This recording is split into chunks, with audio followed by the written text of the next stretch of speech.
JJ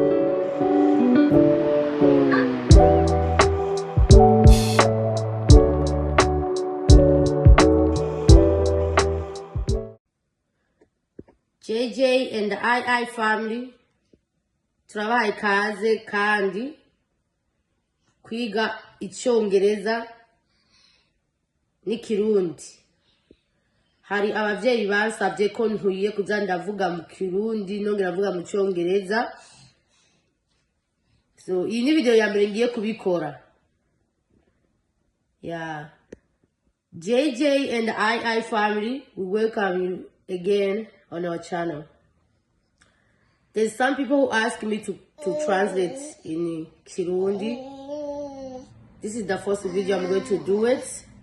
So I welcome you guys. If you want to learn Kirundi or if you want to learn English, you are welcome.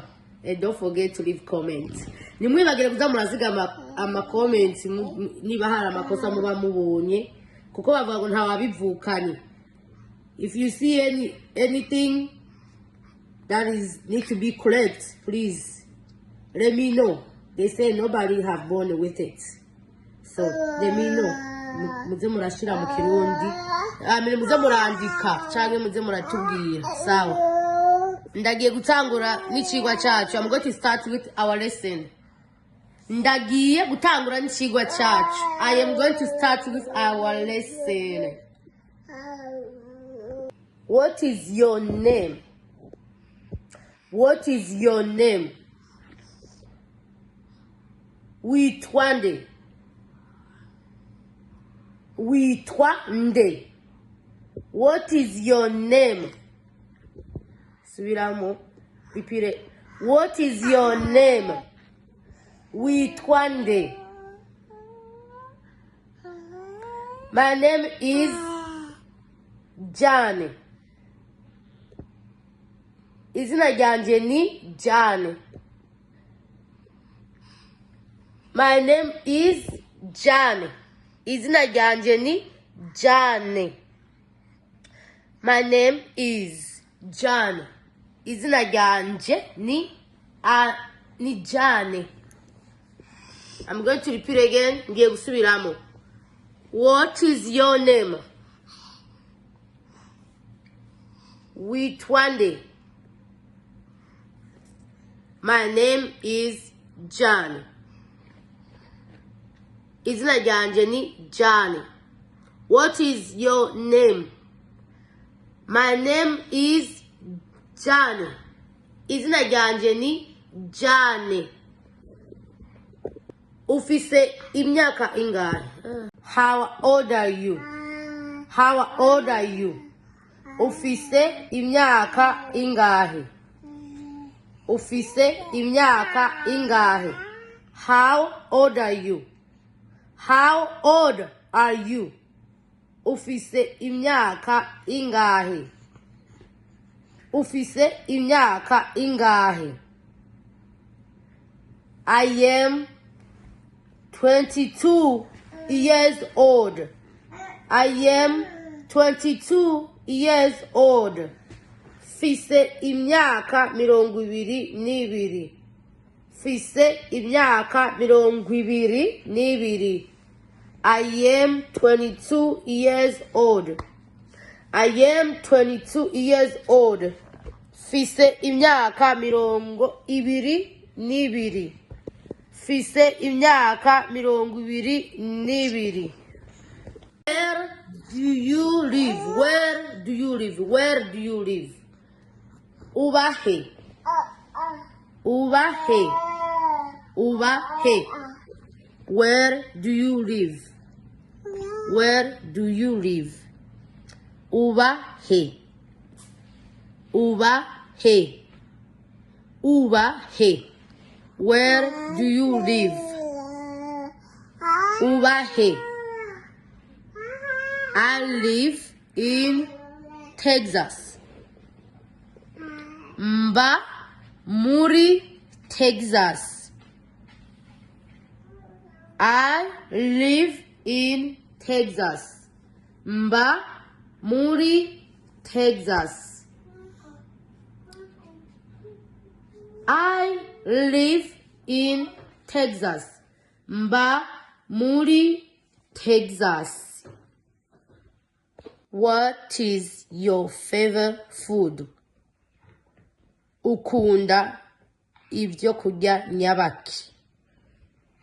What is your favorite food? Ukunda ibyo kurya nyabaki. What is your favorite food? Ukunda ibyo kurya nyabaki. My favorite food is rice. Ibyo kurya nkunda ni umuceri. My favorite food is rice. Ibyo kurya nkunda ni umuceri. My favorite food is rice. Ibyo kurya nkunda ni umuceri. Do you like coffee? Do you like coffee? Urakunda ikawa? Urakunda ikawa? Do you like coffee? Urakunda ikawa? Do you like coffee? Urakunda ikawa? Do you like coffee? Urakunda ikawa? Yes, I like coffee. Yes, I like coffee. Egome ndakunda ikawa. Egome ndakunda ikawa. Yes, I like coffee. Yes, ndakunda ikawa. Can you scoot? Can you scoot? Ushobora gusogeza? Ushobora gusogeza? Can you scoot? Can you scoot? Ushobora gusogeza? Ushobora gusogeza? Yes, I can scoot. Yes, I can scoot. Egome ndashobora gusogeza. Egome ndashobora gusogeza. Yes, I can scoot. Yes, I can scoot. Egome ndashobora gusogeza. Egome ndashobora gusogeza. Are you tired? Are you tired? Wumva urushe. Wumva urushe. Are you tired? Are you tired? Wumva urushe. No, I am not tired. No, I am not tired. Oya, ntabwo ndushe. Oya, ntabwo ndushe. No, I am not tired. Oya, ntabwo ndushe. No, I am not tired. Oya, ntabwo ndushe. JJ and I are family. This is our first video we make by translator. I hope ko muzobikunda. Ndibaze ko muzobikunda. So tuzogora ukindi gihe. Mwige neza kandi mutahura. Bye.